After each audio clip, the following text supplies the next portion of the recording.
아멘.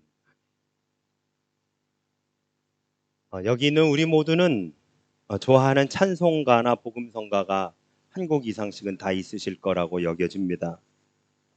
저도 개인적으로 찬송가 407장, 찬송가 중에는 407장을 참 좋아합니다. 407장이 이런 찬양인데요. 구주와 함께 나 죽었으니 구주와 함께 나 살았도다 하는 찬양이거든요. 이 찬양을 할 때마다 얼마나 눈물이 나오는지 모릅니다. 또 지난 주일에 우리가 함께 했던 결단 찬양 이 믿음 더욱 굳세라의 2절인데요. 가사는 이렇습니다.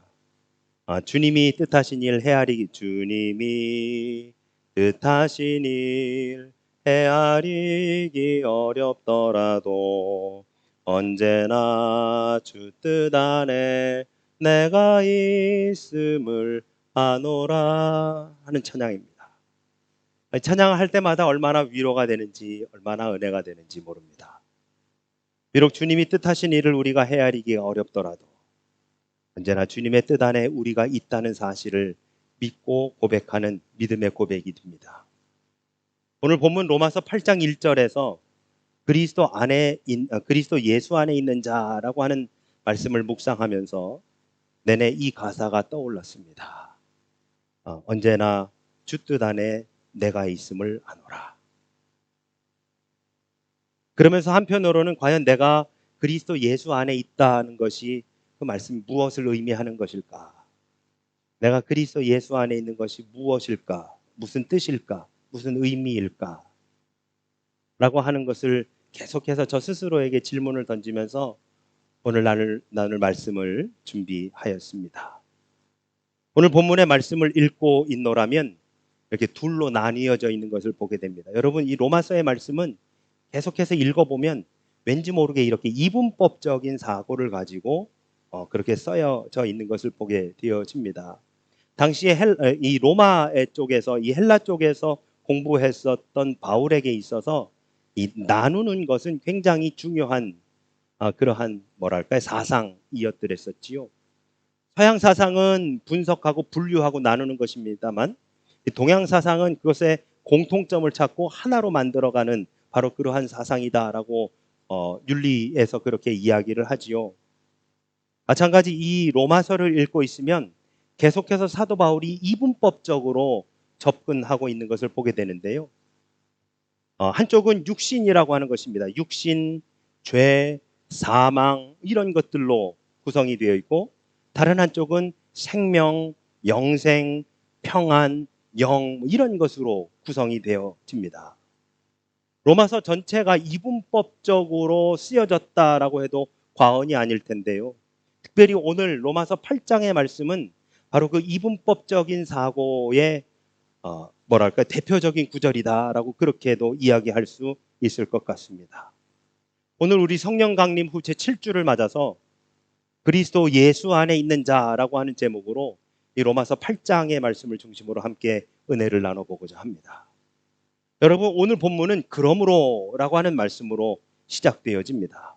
이 로마서에는 5장, 8장 그리고 12장이 시작하면서 그러므로라고 시작이 되어지는데요.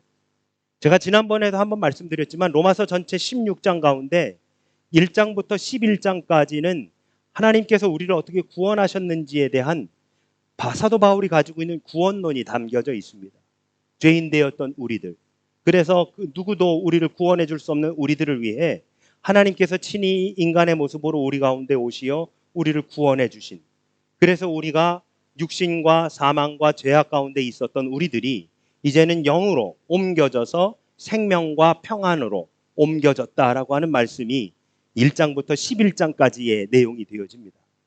그리고 12장부터는 그렇게 된 우리들이 어떻게 살아야 되는지에 대한 말씀이 12장부터 16장까지에 나타나 있죠. 그래서 로마서는 전체 1장부터 11장까지 그리고 12장부터 16장까지 둘로 나누어집니다.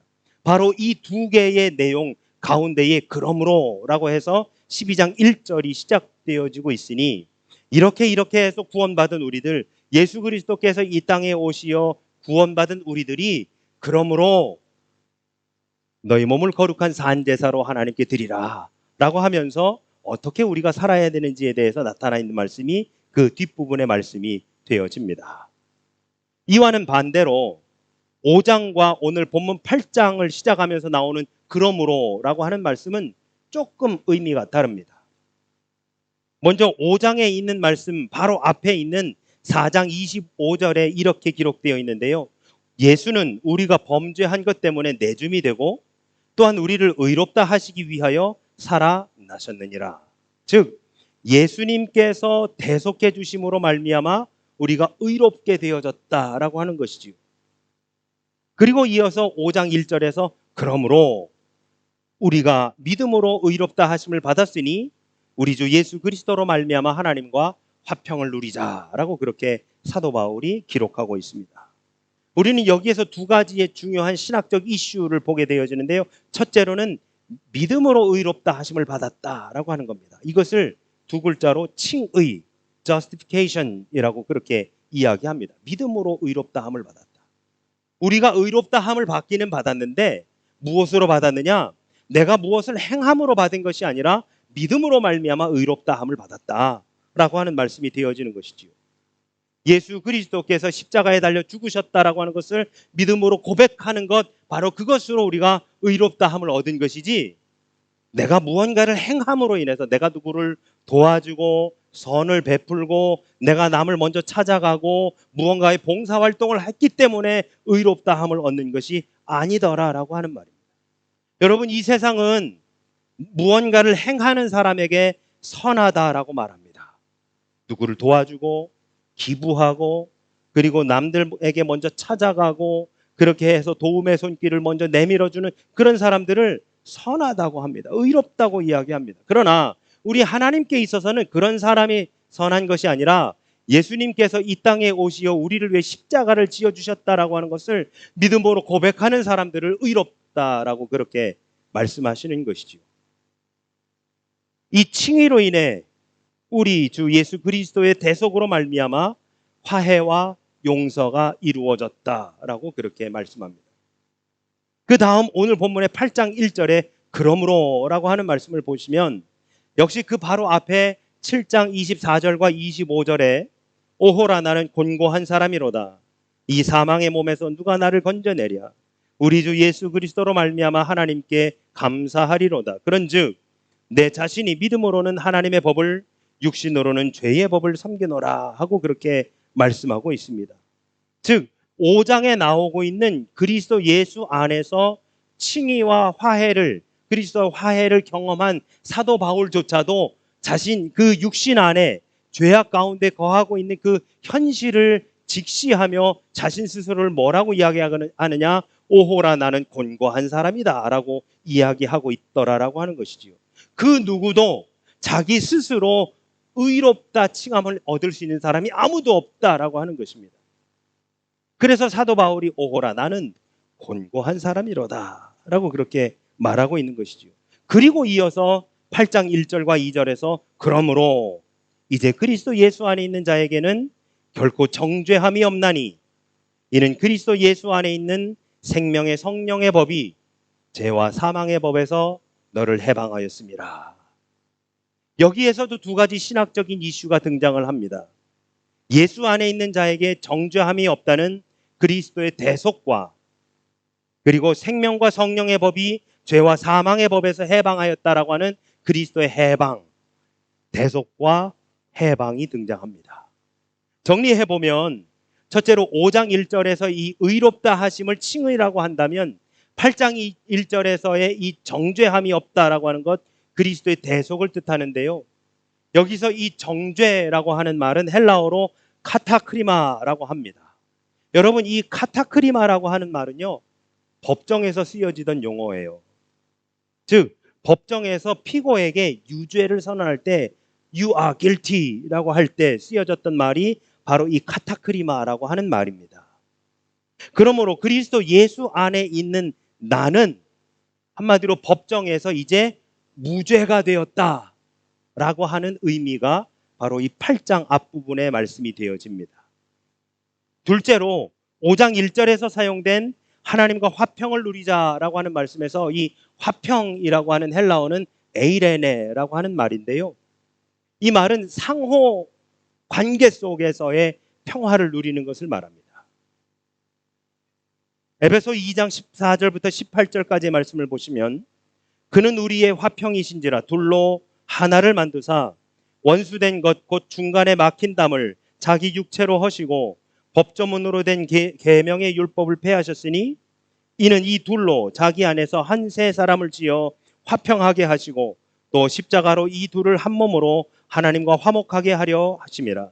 원수된 것을 십자가로 소멸하시고 또 오셔서 먼 데 있는 너희에게 평안을 전하시고 가까운 데 있는 자들에게 평안을 전하셨으니 이는 그로 말미암아 우리 둘이 한 성령 안에서 아버지께 나아감을 얻게 하려 하심이라.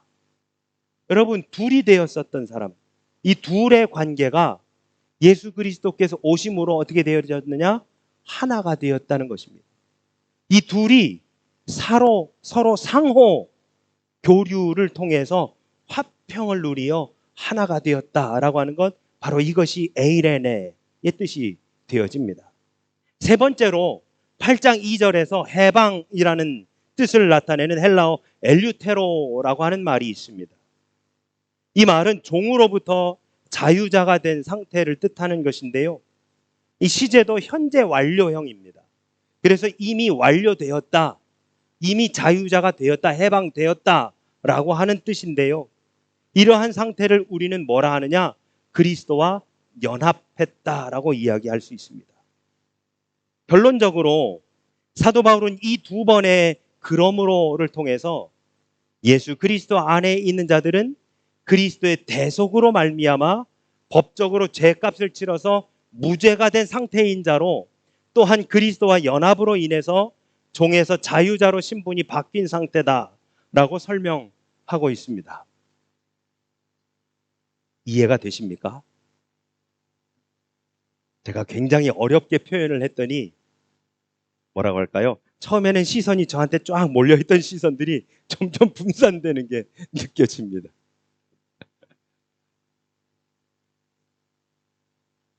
여러분, 두 가지입니다. 그리스도께서의 대속해 주심, 그리스도와의 연합. 5장에서는 그리스도께서 우리를 대속해 주신 것을 말하고 있고 8장에서는 그리스도와 연합을 의미합니다. 이것이 무슨 이야기냐? 여러분, 우리가 예수님께서 십자가에 달려 죽으심으로 우리가 구원을 받았다라고 하는 것을 두 가지로 이야기를 한다면, 지난번에도 제가 말씀드렸지만 하나는 뭐예요? 죄에서 용서함 받은 겁니다. 죄인 되었던 우리가 십자가를 지었어야 되는데 예수님께서 대신 십자가를 지어주심으로 용서함 받았다라고 하는 것을 그리스도의 대속이라고 말할 수 있는 거죠.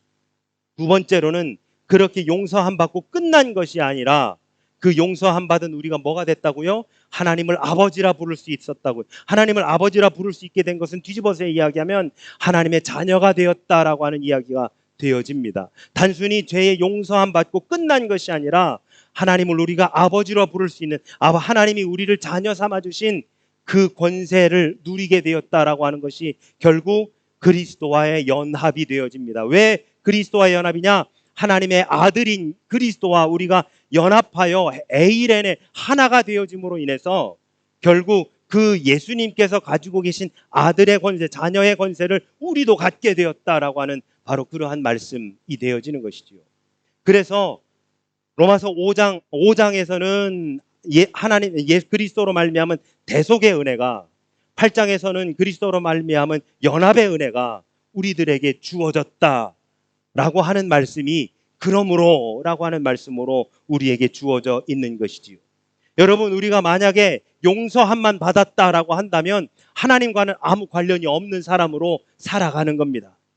그냥 우리의 죄만 씻김 받았을 뿐, 죄만 용서함 받았을 뿐, 우리는 우리대로, 하나님은 하나님대로 각자의 길을 걸어가게 되어지는 것이지요. 그런데 예수 그리스도와 우리가 연합하게 되어서 그리스도 예수 안에 우리가 있게 되어서 어떤 일이 벌어졌느냐? 예수님이 가지고 계시는 그 자녀의 권세를 우리도 갖게 되어 하나님을 아버지라 부를 수 있는, 소위 우리의 신분이 상승하게 되었다라고 하는 것이지요. 단순하게 죄의 용서함 받은 그 상태에 머물러 있는 것이 아니라 그 신분이 하나님의 자녀로서 상승하게 되었다라고 하는 바로 그러한 말씀이 되어집니다. 이 두 가지가 모두가 완성이 되어야 구원의 완성이 이루어지는 것입니다. 만약에 죄의 용서함만 받았다라고 한다면 반쪽짜리 구원밖에는 안 된다는 말씀이 되어지는 것이지요. 그래서 우리는 죄의 용서함, 그리스도의 대속뿐만 아니라 하나님의 자녀가 되는 권세, 즉 그리스도의 연합도 이루어져야 된다라고 하는 바로 그러한 말씀이 되어집니다. 여러분, 하나님께서 창조하신 우리의 신체를 보면 참 경이롭다는 생각이 듭니다. 특히 몸의 구조와 여러 가지 이 몸이 유기적으로 뭐라 할까요? 진행되어지고 이루고 있는 것들, 관계를 맺고 있는 것들을 보면 참 신기하기 이를 데 없습니다. 그 중에서요, 저는 오늘 이 침에 대한 이야기를 좀 해보려고 합니다. 우리 입안에 있는 이 침이요. 코로나 시절을 지나면서 이 비말이 얼마나 많은 일들을 하는지를 우리가 다시 한번 경험할 수 있게 되었지요. 코로나를 전염시키는 가장 첫 번째의 매개체가 바로 이 비말, 침이었기 때문에 그렇습니다.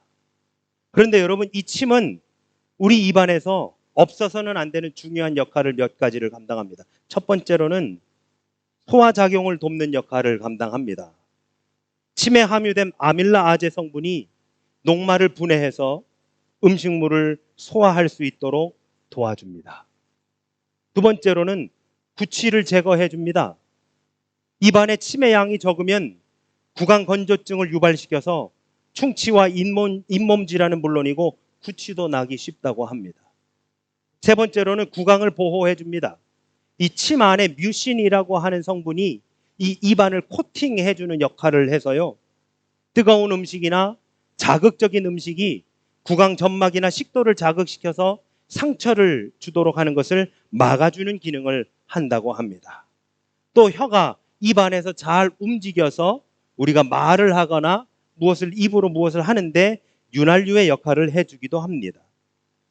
넷째로는 충치와 치주염을 예방해 주기도 합니다. 아까도 말씀드린 바와 같이 침이 부족하면 충치와 치주염의 발생 빈도가 높아집니다. 또한 방어작용이 약해져서 충치균이 쉽게 치아에 침투하게 되어 충치와 치주염이 생기기 쉽다고 합니다. 다섯 번째로 미각을 자극시켜 줍니다. 혀의 미각 수용체를 음식물과 함께 자극해서 음식의 맛을 느낄 수 있도록 도와주는 것. 그래서 여러분, 우리가 예를 들어 감기에 걸려서 열이 나면 침의 분비가 많이 되지 않기 때문에 우리가 입맛을 많이 못 느끼는 것, 바로 여기에서 기인하는 것입니다. 여러분, 이같이 침은 우리 입안에서 많은 역할을 감당합니다. 그러나 침이 가지고 있는 한계가 있습니다. 그것은 입 밖으로 나오면 침은 한낱 더러운 액체에 불과하다는 것입니다. 죄송합니다만 여러분, 제가 아까 우리 육체의 신비, 하나님이 만드신 신체의 신비를 이야기할 때는 다 같이 경이로움 속에서 상상하다가 제가 침에 대한 이야기를 하려고 합니다. 그랬더니 몇몇 분이 약간 얼굴이 구겨지시는 것을 제가 볼 수 있었습니다. 왜였을까요? 침은 더럽다고 생각하기 때문에. 침이 더럽다고 우리는 생각하기 때문에 자연스럽게 우리의 인상이 찌그러지곤 합니다. 한번 생각해 보시죠, 여러분. 침이 왜 더러울까요? 내 입안에 있는 침이, 이렇게 말씀드려 볼게요. 내 입안에 있는 침이 입 밖에 나와서, 밖에 나온 지 0.00001초도 안 돼요. 세상에 있는 다른 오염물이 거의 묻지 않은 상태에도 우리는 그 침이 더럽다고 생각합니다. 심지어는 내 입에서 나온 침이라 할지라도 입 밖에 나오면 우리는 더럽다고 생각합니다. 왜 그럴까요? 우리는 입 밖에 나와 있던 내 침을 다시 입 안으로 넣는 경우도 없습니다. 더러우니까요. 물론 짓궂은 아이들이 장난을 치며 그런 행동을 하는 하는 경우도 종종 없지는 않습니다만, 우리는 통상적으로 내 입 밖으로 나온 내 침을 내 입 안으로 다시 넣는 경우 거의 없습니다. 왜? 더러우니까요. 비록 그 침에 세상의 오염물질이 거의 전혀 묻어있지 않더라도 이미 입 밖으로 나온 침에 대해서 우리는 위생적이지 못하다고 느낍니다. 왜일까요? 왜일까요? 그 이유는 간단합니다. 여러분, 우리 구강 내에 있는 오염물질과 침이 뒤섞여 있기 때문에 그렇습니다. 그런데 문제는 내 입 안에 있을 때는, 내 몸 안에 있을 때는 그것이 더럽다고 생각하지 않습니다. 그 밖에 나와 있을 때 비로소 우리는 그것이 더럽다고 느끼게 되어집니다. 내 입 안에 있을 때는 아까 말씀드린 것 이외에 다른 여러 가지 역할을 침은 내 몸에서 감당해 줍니다. 그 역할을 수행합니다. 그러나 우리 몸 밖에 있을 때는 아무짝에도 쓸모없는 한낱 더러운 액체에 불과합니다. 여러분, 우리들도 마찬가지 아닐까요? 우리도 많은 역할을 감당하며 살아갑니다. 우리가 감당하고 있는 역할들 중에 여러분 어떤 역할에 의미를 더 부여하고 계십니까? 직장에서 하는 일, 누군가의 상사이고, 누구는 신입사원이고, 학교에서 누구는 선생이고, 누구는 학생이고, 집에서 누구는 아빠로서, 엄마로서, 할아버지, 할머니, 아니면 아들이나 딸로서의 역할을 우리는 감당하며 살아갑니다. 영광교회 권사로서, 집사로서, 목사로서, 평신도와 청년들로서 역할과 사역들을, 나아가서 나에게 주어진 그리스도인으로서, 성도로서의 삶을 우리는 오늘도 감당하면서 그 의무와 책임과 권리들을 함께 감당하며 살아갑니다. 여러분, 그 많은 일들 중에 우리에게 있어서 가장 중요한 역할은 도대체 뭐라고 여러분 생각하십니까? 만약에 하나님 앞에 마지막 때에 우리가 섰을 때에 내가 무엇을 하였느냐라고 하나님이 우리에게 물으신다면, 여러분, 제일 먼저 저는 이것을 했습니다라고 무엇을 제일 먼저 1번으로 말씀을 하시겠느냐라는 말씀입니다. 누군가의 남편으로 살았습니다. 누군가의 아내로서 살았습니다. 누군가의 아빠나 엄마 혹은 아들과 딸로서 살았습니다. 여러분, 그보다는 내 주변에 그리스도를 모르는 사람들에게, 복음을 접해보지 못한 사람들에게 예수 그리스도를 전하면서 살았습니다라고 하는 것이 훨씬 더 낫지 않을까요? 그리스도인으로서, 성도로서, 교인으로서 그 의무를 감당하며 교회에서의 사역에 최선을 다해 동참했었습니다라고 하는 것이 훨씬 더 나은 가치가 아닐까요? 내가 교회에서 이런 일들을 감당했었습니다. 선교회 회장으로, 목자로, 그리고 교사로, 찬양단으로 여러 가지 일들을 섬기면서 그렇게 최선을 다했습니다. 한 주도 빠지지 않고 주의를 범하지 않고 하나님을 섬기려고 노력했었습니다. 목사님이나 전사님이 요청하는 것을 단 한 번도 거절하지 않고 순종하려고 노력했었습니다. 여러분, 도대체 어떤 것이 우리들에게 있어서 더 큰 우리의 삶의 의미를 부여하는 가치가 되어지는 것일까요? 그런데 여러분, 그 역할을 감당하기 위해서 우리는 어떻게 해야 되느냐? 우리가 그리스도 예수 안에 있어야 된다는 것입니다. 1절 말씀, 그러므로 이제 그리스도 예수 안에 있는 자들에게는 결코 정죄함이 없느니라 하고 사도 바울은 선언하고 있습니다. 우리가 이 의미 있는 역할을 감당하기 위해서는 그리스도 예수 안에, 복음 안에 우리가 있어야 된다라고 하는 것이지요. 예수 밖에, 복음 밖에 있을 때 우리는 한낱 더러운 죄인에 불과할 뿐입니다. 마치 침이 우리 입 밖에 있으면 한낱 더러운 액체에 불과한 것일 뿐, 아무 역할도 감당할 수 없는 것과 마찬가지로 우리가 그리스도 예수 안에 있어야만 우리에게 주어진 그 역할을 감당할 수 있다라고 하는 사실인 것이지요. 그리스도 밖에 있으면, 복음 밖에 있으면 그저 세상 사람들과 똑같은 죄인에 불과할 뿐이라고 하는 바로 그러한 말씀이 되어지는 것입니다. 그러나 그리스도 예수 안에 있을 때 비로소 우리에게 주어진 그 역할을 감당하며 싱가포르 영광교회 교인으로, 성도로, 그리스도인으로서 비로소 우리에게 주어져 있는 역할을 비로소 감당할 수, 아니 그 역할이 그제서 주어지게 되어지는 것입니다. 요한복음 15장 5절에서 예수님 이렇게 말씀하십니다. 나는 포도나무여 너희는 가지라. 그가 내 안에 내가 그 안에 거하면 사람이 열매를 많이 맺나니 나를 떠나서는 너희가 아무것도 할 수 없습니다.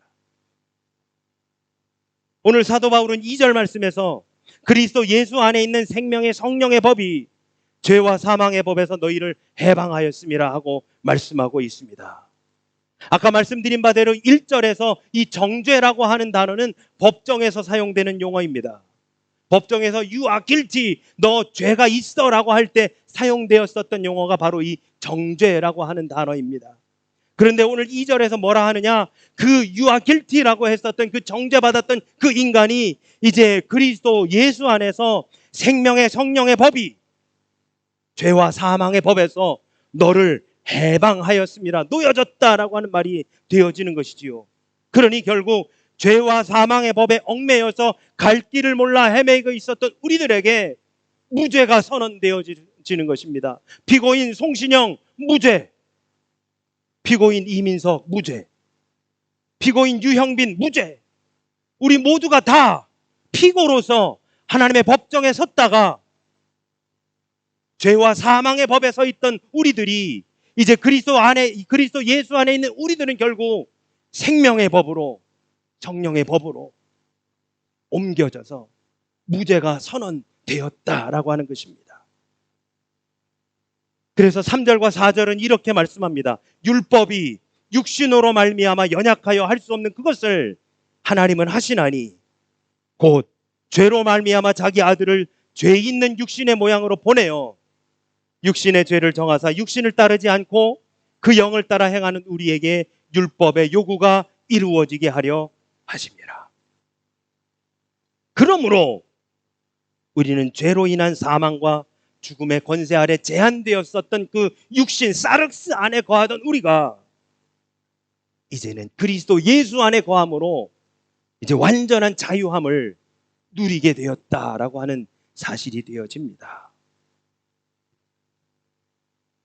그저 죄에서 해방된 것이 아니라 우리의 죄가 용서함 받은 것에서 끝난 것이 아니라 하나님의 자녀가 되어 온전한 자유함을 느끼게 누리게 되었다라고 하는 바로 그러한 사실인 것이죠.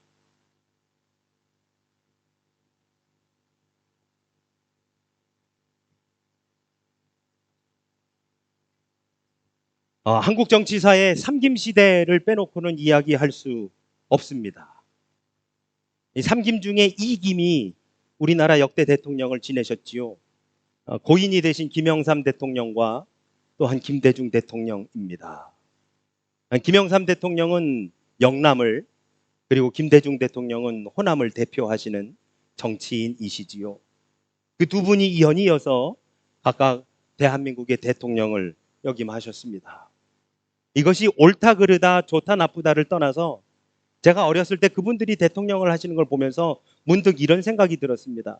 김영삼 대통령의 아들은 김영삼 대통령의 고향에 가서 국회의원에 출마하거나 뭘 출마하면 다른 공약이 하나도 필요 없겠다.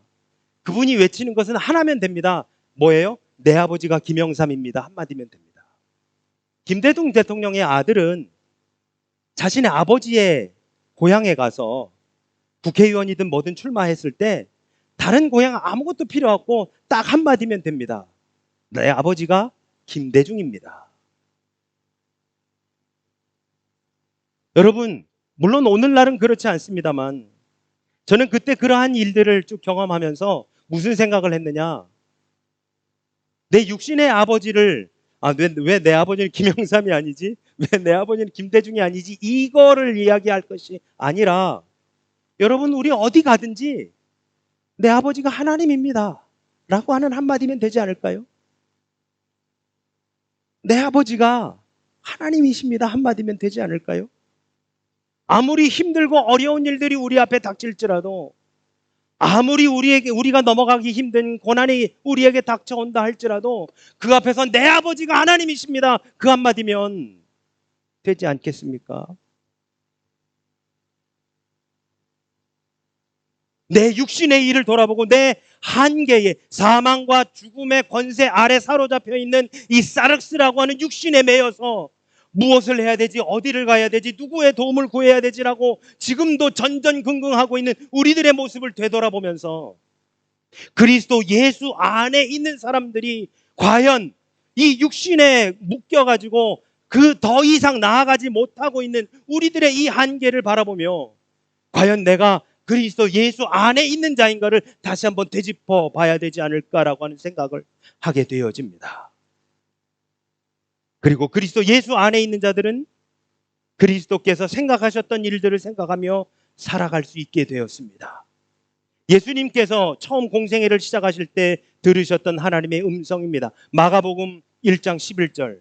너는 내 사랑하는 아들이라 내가 너를 기뻐하노라.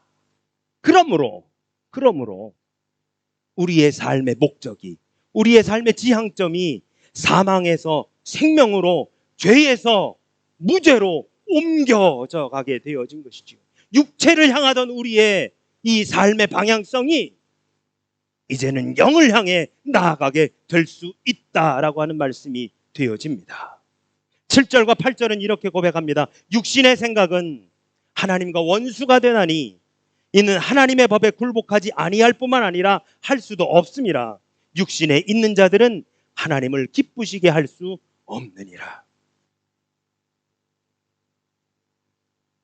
애플의 창업자 스티브 잡스는 사업가 이전에 세상을 바꾼 인물로도 평가를 받습니다. 그러나 그는 2011년 56세라고 하는 하늘의 별이 되기 젊은 나이에 췌장암이라고 하는 복병을 이겨내지 못하고 결국 숨을 거두게 됩니다. IT 분야에서 하이테크로 세상을 바꾼 이 스티브 잡스가 췌장암에 걸렸을 때 선택한 치료법은 아이러니하게도 식이요법이었습니다. 불로장생을 꿈꾸던 중국의 시 황제는 세계 각지로 신하를 보내어 불로초를 구해오도록 했지만 역사의 기록에 의하면 그는 49세에 숨을 거둡니다. 사랑하는 우리 영광교회 성도 여러분, 우리가 생명을 얻는다는 것이 무엇인지를 진지하게 생각해 보았으면 좋겠습니다. 의료 행위와 건강, 섭생 등을 통해 수명을 연장하거나 복지를 확장하는 것으로, 그것이 우리에게 필요하기는 하지만 우리에게 진정한 생명의 의미를 가져다 줄 수는 없습니다. 예수 그리스도를 죽은 자 가운데 살리신 하나님만이 세상 마지막 순간에 당신의 영을 통해서 우리들을 살리실 수 있는 분이심을 가슴 깊이 되새겨야 할 것입니다. 11절은 우리에게 이렇게 말씀해 주십니다. 예수를 죽은 자 가운데서 살리신 이의 영이 너희 안에 거하시면 그리스도 예수를 죽은 자 가운데서 살리신 이가 너희 안에 거하시는 그 영으로 말미암아 너희 죽을 몸도 살리시리라. 그리스도 예수 안에 있다는 것이, 그리스도 예수 안에 살아간다는 것이 우리에게 어떤 것과도 바꿀 수 없는 놀라운 축복임과 동시에 그리스도 예수 안에 살아간다는 것은 우리에게 무한한 책임을 또한 부여합니다. 사라져버릴 육신에만 마음과 시선을 두는 것이 아닌 부활의 영광에 참여하게 될 영원한 몸에 그리스도의 흔적을 남기면서 살아야 하겠습니다. 그러한 삶이 하나님 앞에 아름다운 영광을 올려드리는 그러한 삶이 되어질 줄로 믿습니다. 우리에게 주어진 그리스도 안에 거할 수 있는 그 권한을, 그 권세를, 그 축복을 주님 안에 누리며 나아가시는 저와 우리 모두가 되시기를 예수님의 이름으로 축원합니다. 아멘.